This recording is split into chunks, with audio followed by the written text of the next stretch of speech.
Good morning all of you. आप सभी का एक बार केमिस्ट्री के क्लास में फिर से स्वागत है।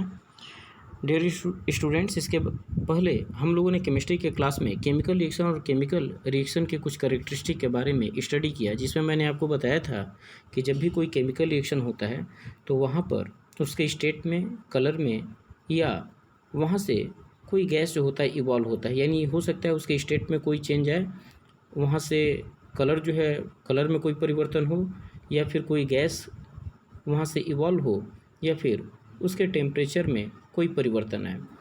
तो आज हम इस क्लास में चेंज इन टेम्परेचर के बारे में स्टडी करेंगे। चेंज इन टेम्परेचर का मतलब यह होता है, डियर स्टूडेंट्स, जब भी कोई केमिकल रिएक्शन होता है, यानी किसी भी केमिकल रिएक्शन के दौरान वहाँ से एनर्जी या तो इवॉल्व की जाती है या फिर एब्जॉर्ब की जाती है। यानी किसी भी केमिकल रिएक्शन के दौरान एनर्जी या तो इवॉल्व होगी या फिर एब्जॉर्ब होगी। जब एनर्जी इवॉल्व होती है तो ऐसे कंडीशन में हम उसको एक्सोथर्मिक रिएक्शन के नाम से जानते हैं। लेकिन जब एनर्जी जो है एब्जॉर्ब की जाती है केमिकल रिएक्शन के दौरान, तो हम उसको एंडोथर्मिक रिएक्शन के नाम से जानते हैं। यानी the reaction in which heat is evolve are called exothermic reaction. जैसे मान लीजिए हम कार्बन लेते हैं, और यदि यह कार्बन जो है ऑक्सीजन की उपस्थिति में बर्न करता है तो यह CO2 बनाता है। साथ ही साथ यहाँ पर हीट और लाइट भी प्रोड्यूस इस केमिकल रिएक्शन के दौरान होती है। क्योंकि कार्बन जो है ऑक्सीजन की उपस्थिति में बर्न होती है, तो जब कार्बन ऑक्सीजन की उपस्थिति में बर्न होती है तो यहाँ से हीट इवॉल्व होता है। क्योंकि हीट यहाँ से इवॉल्व होता है, इसलिए हम इसको एक्सोथर्मिक रिएक्शन के नाम से जानते हैं। इसी तरीके से सपोज कर लीजिए, यदि हम क्विक लाइम को लेते हैं जिसका फार्मूला होता है CaO। जैसे हमने क्विक लाइम को लिया CaO, और यह जो क्विक लाइम है, यदि इस क्विक लाइम के साथ हम वाटर का स्मॉल क्वांटिटी को ऐड करें H2, तो ऐसे कंडीशन में यह जो है सेट लाइन बनाएगा, जिसका फार्मूला होता है COH का ट्वाइस, जिसको हम कैल्शियम हाइड्रोक्साइड बोलते हैं। और यहाँ से हीट इवॉल्व हो रही है। यानी जब क्विक लाइम के साथ स्मॉल क्वांटिटी ऑफ वाटर को ऐड किया जाता है, यह क्या है? यह है आपका quick lime CaO, calcium oxide. इस क्विक लाइम में स्मॉल क्वांटिटी ऑफ वाटर को जब ऐड किया जाता है तो यह जो है आपका सेट लाइम, जिसको हम कैल्शियम हाइड्रोक्साइड बोलते हैं, यह जो कैल्शियम हाइड्रोक्साइड है यहाँ पे बनेगा। और हीट चूँकि इस रिएक्शन में क्या हो रही है? इवॉल्व हो रही है। यह जो है हीट यहाँ से इवॉल्व होती है, इसलिए इस रिएक्शन को हम एक्सोथर्मिक रिएक्शन के नाम से जानेंगे। अब हम एंडोथर्मिक रिएक्शन की बात करते हैं, अर्थात the reaction in which heat is absorbed are called endothermic reaction. वह रिएक्शन जिसमें हीट जो है एब्जॉर्ब किया जाता है, हम उसको एंडोथर्मिक रिएक्शन के नाम से जानते हैं। जैसे आइए हम एक एग्जांपल देखते हैं। जैसे मान लीजिए यदि कैल्शियम कार्बोनेट है, जिसका फार्मूला होता है CaCO3, कैल्शियम कार्बोनेट, और यह कैल्शियम कार्बोनेट जो है हीट की उपस्थिति में ब्रेक होता है। हीट की उपस्थिति में ब्रेक होगा। जब यह ब्रेक होगा तो यह जो है क्विक लाइम के रूप में कन्वर्ट होता है, CaO क्विक लाइम, और यहाँ से कार्बन डाइऑक्साइड गैस भी इस रिएक्शन में बनती है। यानी इस प्रकार के रिएक्शन में जब हीट एब्जॉर्ब की जाती है तो हीट के एब्जॉर्ब होने के कारण इसको हम एंडोथर्मिक रिएक्शन के नाम से जानते हैं। जबकि इससे पहले आपने देखा था कि वहाँ पे प्रोडक्ट के साइड में हीट जो है वह जो है इवॉल्व हो रही थी, लेकिन यहाँ पे जो है रिएक्टेंट के साइड में हीट जो है एब्जॉर्ब की जा रही है। इसलिए चूँकि हीट एब्जॉर्ब हो रही है, इसलिए हम इसको एंडोथर्मिक रिएक्शन के नाम से जानते हैं, जिसको हम बोलते हैं the reaction in which heat is absorb are called endothermic reaction. इसी तरीके से रिएक्शन के दौरान जो है प्रिसिपिटेट का भी फॉर्मेशन होता है, और प्रिसिपिटेट जो होते हैं इनसॉल्युबल सॉलिड पार्टिकल्स होते हैं जो केमिकल रिएक्शन के दौरान बनते हैं। जैसे मान लीजिए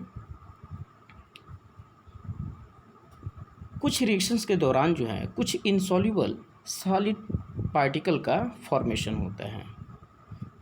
सपोज कर लीजिए सिल्वर नाइट्रेट सॉल्यूशन को हम लेते हैं, जिसका फार्मूला होता है सिल्वर नाइट्रेट का AgNO3। तो हम कह सकते हैं कि when silver nitrate solution is mixed with a solution of sodium chloride NaCl, when silver nitrate solution is mixed with a solution of sodium chloride, then what will be formed? Then white precipitate of silver chloride, क्योंकि यह जो होगा यह Ag जो होगा यह Cl के साथ अटैच होगा और Na जो होगा NO3 के साथ। ऐसा क्यों होगा?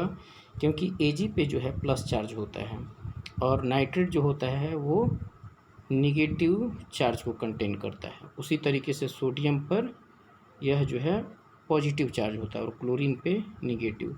तो दोनों जो होते हैं ये एक दूसरे से अपोजिट चार्जेज के साथ जुड़ते हैं। जैसे इसका जो सिल्वर है यह सिल्वर यानी इसका प्लस यहाँ पे Cl के साथ आ जाएगा जो कि नेगेटिव चार्ज कंटेन कर रहा है, और सोडियम जो होगा वो नाइट्रेट के साथ चला जाएगा क्योंकि सोडियम पॉजिटिव चार्ज को कंटेन कर रहा है और नाइट्रेट जो है वह जो है नेगेटिव चार्ज को।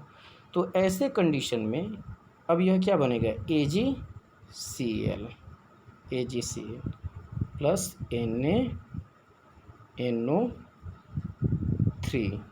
NaNO3 अर्थात हम इसको कहेंगे कि when silver nitrate solution is mixed with solution of sodium chloride then it form white precipitate of silver chloride. अब यह जो सिल्वर क्लोराइड होगा यह आपको वाइट प्रिसिपिटेट के रूप में दिखाई देगा। तो यह जो वाइट प्रिसिपिटेट होगा यह ऐसा इंसॉल्युबल पार्टिकल्स होगा जो आसानी से विजिबल होगा, तो हम इसको प्रिसिपिटेट बोलते हैं।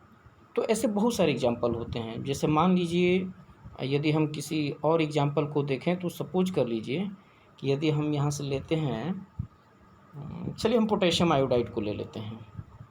पोटेशियम आयोडाइड यानी Ki पोटेशियम आयोडाइड, और इसको जो है हम ऐड करते हैं लेड नाइट्रेट के साथ जिसका फार्मूला होता है PbNO3 का ट्वाइस लेड नाइट्रेट PbNO3 का ट्वाइस। तो लेड नाइट्रेट जो है जब पोटेशियम आयोडाइड के साथ यह ऐड होता है तो ऐसे कंडीशन में यह जो होगा क्या बनाएगा, यह आपका बनाएगा PbI2। तो चूँकि आयोडीन इसका फार्मूला होता है लेड आयोडाइड का PbI2, और इस साइड में है जो आयोडीन का मॉलिक्यूल है ये एक ही है, तो यहाँ पे हम इसको बैलेंस करने के लिए 2 लगा देते हैं। यानी अब जो होगा यह पोटेशियम इधर 2 हो गया, तो यहाँ पे इसके साथ जो है यानी यह जो है लेड आयोडाइड बना, तो अब यहाँ पे 2K हम लेंगे 2K और NO3 यानी नाइट्रेट आप यहाँ पे देख रहे हैं नाइट्रेट का ट्वाइस है।